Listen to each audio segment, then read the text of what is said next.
Sir Narsapuram parliament సెగ్మెంట్లో అటువైపు మనం చూసుకుంటే వైసీపీ కింద రాబోతున్నాయి, ఇటువైపు మనం చూసుకుంటే కూటమి కింద రాబోతున్నాయి. ఇక్కడ జనసేన ప్రభావం ఏదైనా ఉందంటారా?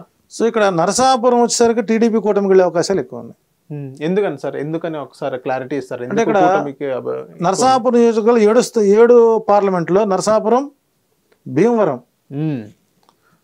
ఉండి, తణుకు, తాడేపల్లిగూడెం, ఏదైనా వచ్చా మనకు నరసాపురం, పాలకొల్లు, ఆచంట, పాలకొల్లు, నరసాపురం, భీమవరం, ఉండి, తణుకు 7, తాడేపల్లిగూడెం.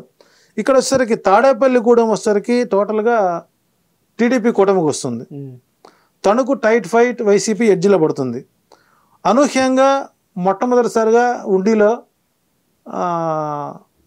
వైసీపీ బాగా జెండా పాతుంది. Bhimavaram tight fight YCP, Narasapuram TDP, Palakollu TDP, Achanta tight fight TDP. So ఇక్కడ నరసాపురం పార్లమెంట్లో అనూహ్యంగా 3 స్థానాలు వైసీపీ, 4 స్థానాలు టీడీపీ. కానీ పూర్తి స్థాయిలో పార్లమెంట్కి మాత్రం నరసాపురం నియోజకవర్గం వైసీపీకి వెళ్ళే అవకాశాలు ఎక్కువ ఉంటాయి. ఎడ్జిలో వైసీపీకిలో వస్తాయి.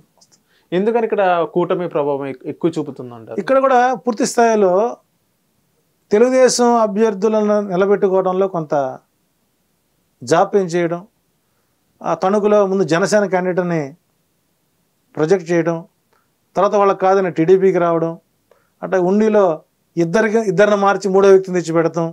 సో టోటల్గా వాళ్ళు కన్ఫ్యూజ్ చేసుకున్నారు అక్కడ.